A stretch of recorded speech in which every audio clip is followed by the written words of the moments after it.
So hello guys, कैसे हैं आप लोग। Welcome to the studio. आज मैं एक्सप्लेन करने जा रहा हूँ सोलो लेवलिंग का सीजन 2। सो बिना किसी देरी के वीडियो को स्टार्ट करते हैं। सो एपिसोड 1 के स्टार्टिंग में हमें हमारे मेन कैरेक्टर जिन्वो को दिखाया जाता है, जो कि एक मिशन करने के बाद काफी ज्यादा थक चुका होता है। काफी देर तक बेड पर रेस्ट कर रहा होता है कि तभी उसे उसकी बहन जिना का फोन आता है और जिना उसकी आवाज को सुनकर समझ जाती है कि वह अभी तक सो रहा है और शौक होते है, कहती है कि तुम्हें पता है अभी टाइम क्या हो रहा है और तुम्हें पता है कि आज तुम्हें मेरे स्कूल में आना था।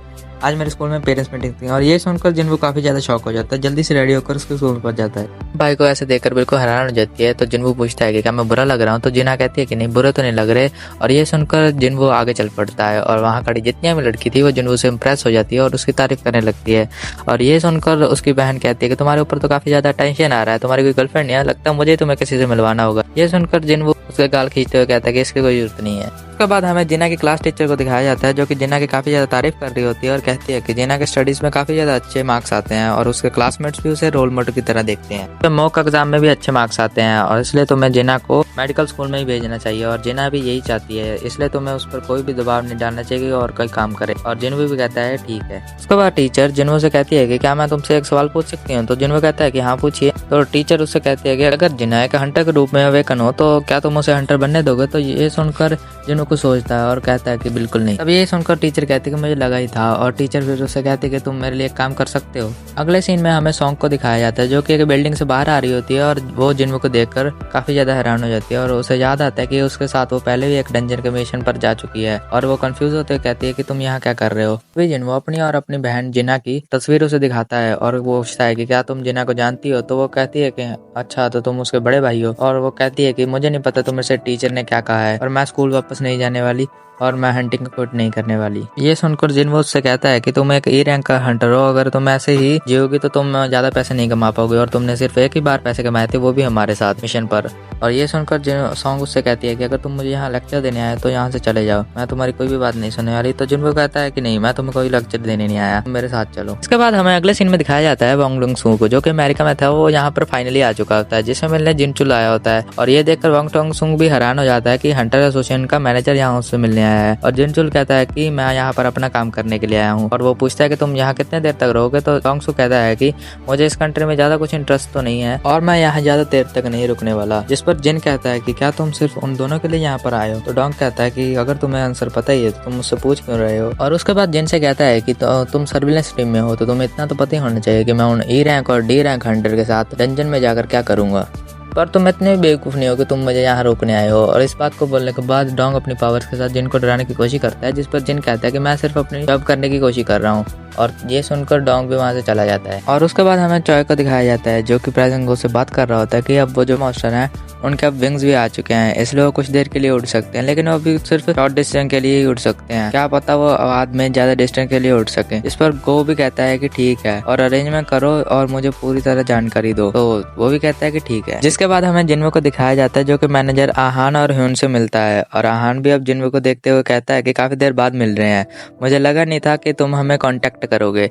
तभी वहाँ सॉन्ग भी आ जाती है, जिसे देखकर आहान अब कहता है कि मुझे याद आया कि तुम भी इनके साथ उस दिन रेड बैटल पर गई थी। अब जिन्वो उन लोगों से कहता है कि माफ करना, मैं काफी थोड़ा बोझ बढ़ा रहा हूँ और मैं चाहता हूँ कि मैं इस लड़की को ट्रेनिंग दूँ। तब वो कहते हैं कि कोई बात नहीं, हमें पता है कि तुम ये सब आराम से कर लोगे और तुम्हारी टाइमिंग भी वैसे भी बिल्कुल सही है। आज वैसे भी सुबह ही एक सी रैंक का डंजन खुला है। उन लोगों को बात करते हुए एक आदमी वहाँ पर आ जाता है और उन्हें कहता है कि तुम लोग कितनी देर तक बात करोगे। और हमें बताया जाता है कि इस आदमी का नाम किम जुन है और ये एक ए रैंकर का हंटर है। आहान अब कहता है कि ये जो मिशन है ये सिर्फ डिजाइन है उन ट्रेनिंग एक्सपीरियंस के लिए जो हम हमारी यंगर पेशन के हंटर्स को देना चाहते हैं। किम जुन भी तुम्हारे साथ जाएगा और ये तुम्हारी टीम का लीडर रहेगा। अब हमें इनसे बताया कि तुम भी इसके साथ जा रहे हो, तो इसका मूड थोड़ा सा खराब हो गया है। किम भी अब कहने लगता है कि मुझे विश्वास नहीं हो रहा कि मुझे अब ई रैंकर हंटर्स की भी सीटिंग करनी होगी, वो भी दो। अब हारना कहता है कि इस स्ट्राइक टीम में एक ए रैंक का हंटर है, 5 बी रैंक के हंटर है और 2 सी रैंक के हंटर है और 2 ई रैंक के हंटर है। अब टोटल टीम में 10 हंटर्स हो गए हैं। जिनमें अपने मन में कहने लगता है कि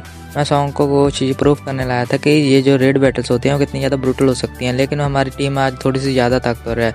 लगता नहीं है कि मैं जिन सॉन्ग को जो दिखाना चाहता हूँ वो दिखा पाऊंगा। वी उन अब जिन्वो के पास आते हुए कहने लगता है कि ये जो मिशन है ये न्यू हंटर्स के लिए है, तो कोशिश करना कि तुम इसमें अपना ज़्यादा योगदान ना दो। तो जिन्वो अब कहता है कि ठीक है। जिसके बाद वो सभी लोग डंजन के अंदर चले जाते हैं कि जिन्वो को कुछ अचानक से फील होने लगता है। उससे पहले कि वो कुछ रिएक्ट कर रहा था, हम लोग देखते हैं कि वो जो गेट होता है वो रेड कलर के गेट में बदल जाता है।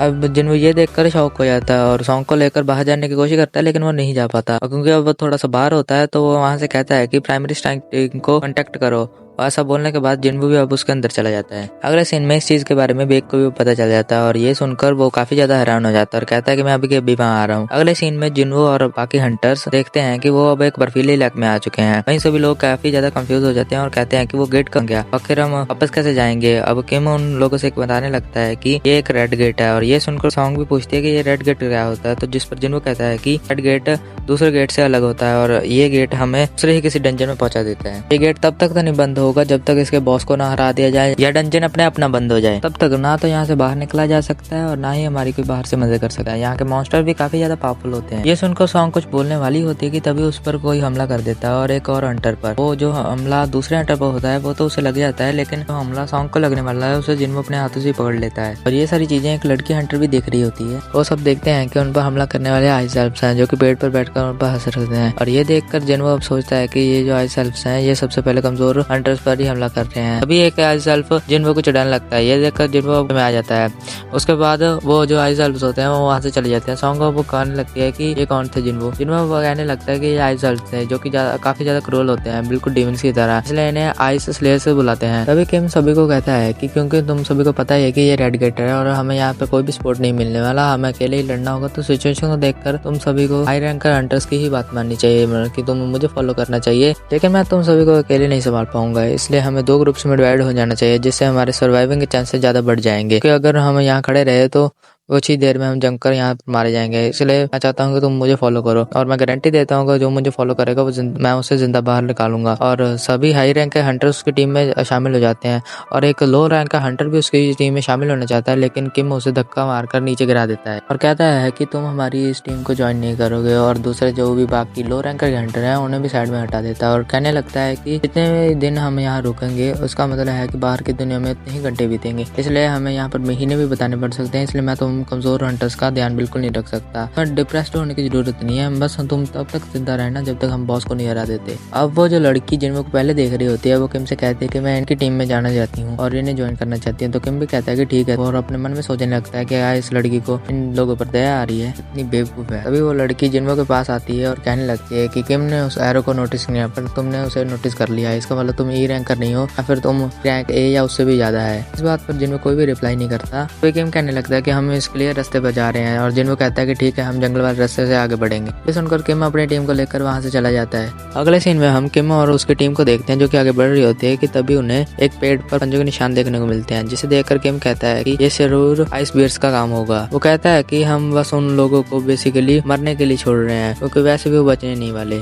तभी किम कहता है कि उस पार्टी में एक सी रैंक हंटर है और एक बी रैंक हंटर, फिर भी मैं ऐसा जिम कर पा रहा हूँ कि उस टीम का लीडर वो ई रैंक वाला बंदा है। तभी उनके सामने अचानक से काफी ज्यादा आइस बियर आ जाते हैं और जिन्हें देखकर वो लड़ने के लिए तैयार हो जाते हैं। इसके बाद एक आइस बियर उस पर हमला कर देता है, लेकिन किम अपनी शील्ड से उस अटैक को ब्लॉक कर देता है और जिसकी वजह से उस बियर के नाखून भी टूट जाते हैं। इसके बाद किम उस पर हमला करके उसे मार देता है और दूसरे भालू से भी फाइट करने लगता है। इसके बाद हमें अगले सीन में उसी लड़की दिखाया जाता है जो कि इन पंजों के निशानों को देखकर उनसे कहती है कि यहाँ पर आइस बियर्स का फॉरेस्ट है और इसलिए हमें यहाँ नहीं जाना चाहिए और हमें यहाँ से भाग जाना चाहिए। अभी जिन्वो ये सुनकर कहता है कि इसलिए तो हम यहाँ पर आए हैं क्योंकि यहाँ पर सिर्फ आइस बियर का इलाका है, इसलिए वो आइस एल्फ्स यहाँ नहीं आएंगे। हम इस आइस बियर्स को हरा सकते हैं लेकिन वो आइस एल्फ्स काफी ज्यादा इंटेलिजेंट होते हैं। ये सुनकर वो लड़की कहती है कि मैंने तो ये सोचा ही नहीं था। उसके बाद जिन्वो कहता है कि यहाँ पर काफी ज्यादा ठंड है और उसके बाद अपनी इन्वेंटरी से कुछ गर्म कोट्स उन्हें निकाल कर देता है और ये देखकर वो काफी ज्यादा शॉक हो जाते हैं जिन्वो ने ये कैसे किया। तो सभी लोग उन कोट्स को पहन लेते हैं और उसके बाद सॉन्ग उससे पूछने लगते हैं कि आखिर तुम हो कौन। तो ये सुनकर जिन्वो उसके सिर पर हाथ रखते हुए कहता है कि तुम्हें यहाँ पर मैं लेकर आया था, इसलिए तुम्हें यहाँ से सेफली बाहर निकालने की रिस्पॉन्सिबिलिटी मेरी है, पर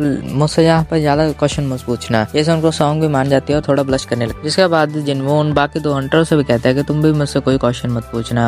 कि तभी उन लोगों के सामने अचानक से एक आइस बियर आ जाता है, जैसे देखकर वो काफी ज्यादा डर जाते हैं, लेकिन जिन्वो उन लोगों को पीछे हटने के लिए कहता है और अपने टाइटल को चेंज करके वुल्फ सेशन में बदल देता है, जिससे कि एनिमल टाइप मॉन्स्टर पर उसका डैमेज 40% एक्स्ट्रा बढ़ जाता है। और अगले सीन में हमें दिखाया जाता है बेक को, जो कि वहां पर आ चुका था और गेट खोलने की कोशिश करता है, लेकिन वो उसमें नाकाम हो जाता है क्योंकि वो गेट अभी सील हो चुका था। कहता है कि हम लोग की हो सकता है अगर ए रैंक या बी ई रैंक के हंटर्स पर वापस आ सके, लेकिन ये सब किम के ऊपर डिपेंड करता है। अभी हान उसे बताता है कि यहाँ पर एक और पर्सन भी स्ट्राइक टीम के साथ गया है जिसका नाम है जिनवू, जो रिसेंटली वो इंटरेस्टिंग लगा। इसका रैंक तो ई है पर मुझे लगता है कि वो रिकमेंड हुआ है। ये सुनकर बेक काफी ज्यादा हैरान हो जाता है और पूछता है कि तुमने इस चीज के बारे में कंफर्मेशन की है। ये सुनकर हान कहता है कि डायरेक्टली तो नहीं की। तभी हम लोग देखते हैं कि वहाँ एक कार से डोंग भी आ जाता है और कहने लगता है कि बेक जैसा कमाल का हंटर यहाँ पर ए रैंक के गेट पर क्या कर। बेक भी उसे देखकर काफी ज्यादा हैरान हो जाता है, कहता है कि तुम्हें तो अमेरिका में होना चाहिए, तुम यहाँ क्या कर रहे हो। तो तभी डोंग कहता है कि इस बात को छोड़ो, मुझे ये बताओ कि ई रैंक जैसा बेकार का हंटर तुम्हारी व्हाइट टाइगर गिल्ड के गेट के अंदर क्या कर रहा है। मैं उस जिनवू की बात कर रहा हूँ। मैं यहाँ पर उससे मिलने आया था, लेकिन वो तो अब रेड गेट के अंदर फंस चुका है। मैं होप कर रहा था कि कम से कम मैं उसे देख तो पाऊंगा, लेकिन मुझे लगता है कि वो रेड गेट के अंदर ही मारा जाए। जिन अपने मन में कहने लगता है कि जिनवू तुम्हारी किस्मत काफी ज्यादा अच्छी है कि एक डोंग जैसा पावरफुल हंटर भी रेड गेट के दूसरी साइड कुछ नहीं कर सकता। अब क्वेश्चन ये उठता है कि क्या तुम इस रेड गेट के बाहर आ पाओगे कि नहीं। इसके बाद हमें डंजन के अंदर का सीन दिखाया जाता है जहाँ पर जिनवू ने काफी इजीली उस बेर को हरा दिया होता है, जिस वजह से उसे काफी ज्यादा एक्सपीरियंस पॉइंट मिल रहे होते हैं, क्योंकि यहाँ के ज्यादातर मॉन्स्टर ताकतवर ही होते हैं। ये सभी अब जिनवू की पावर देखकर काफी ज्यादा हैरान हो जाते हैं और उससे कहते हैं कि आखिर तुम हो कौन। जिनवू अभी भी इस बात का कुछ रिप्लाई नहीं कर रहा होता। अगले समय वो सभी लोग उसी आइस बीर के मीट को खा रहे होते हैं और जिनवू के बारे में ही बात कर रहे होते हैं, कैसे जिनवू ने सभी आइस बीर को अकेले ही हरा दिया। इस पर सॉन्ग भी कहते हैं कि हाँ, जिनवू अभी भी बाहर लड़ने के लिए गया हुआ वो कितना ज्यादा अजीब है। अगले सीन में हमें जिनवू को दिखाया जाता है जो कि आइस बीयर की काफी बड़ी केव के पास आ चुका होता है। सामने की तरफ देखते हुए कहता है कि तुम तो बहुत ज्यादा हो। और ये बात बोलने के बाद जिनवू भी अपनी शैडो आर्मी और इग्रिस को बाहर बुला लेता है और सभी से कहता है कि ये तुम्हारी पहली जॉब होने वाली है। और हम लोग देखते हैं कि जिनवू की सारी शैडो आर्मी उन बियर से फाइट करने लगते हैं। वो सभी लोग अभी लड़ ही रहे होते हैं कि तभी जिनवू को नोटिस करता है कि उसका एमपी बहुत तेजी से जा रहा है। ऐसे नहीं गया था। अभी वहाँ पर उन सभी आइस बियर्स का लीडर आ चुका है जो कि हमला करके शैडो आर्मी के ऊपर भारी पड़ रहा होता है। वो लोग अपनी पूरी ताकत लगा रहे होते हैं और जिनवू का माना भी खत्म हो रहा होता है, लेकिन वो फिर भी उस बियर से हार जाते हैं और जिनवू के पास बिल्कुल माना नहीं बचता अपनी शैडो आर्मी को वापस बुलाने के लिए। इसलिए जिनवू इग्रिस को भेजता है उस बॉस बियर से लड़ने के लिए। बॉस बियर इग्रिस के ऊपर अटैक करता है, लेकिन इग्रिस बड़ी ही आसानी से उस अटैक को डॉज कर लेता है और उसके ऊपर काफी ज्यादा तेजी से एक अटैक करता है जिससे वो काफी ज्यादा डैमेज हो जाता है। इसके बाद इग्रिस काफी ज्यादा तेजी से उस पर हमला करने लगता है, जिसे देखकर जिनवू भी इग्रिस की काफी ज्यादा तारीफ करता है। पर तभी वो आइस बियर अपनी एक खतरनाक टेक्निक को करने वाला होता है कि इससे पहले कि वो अपने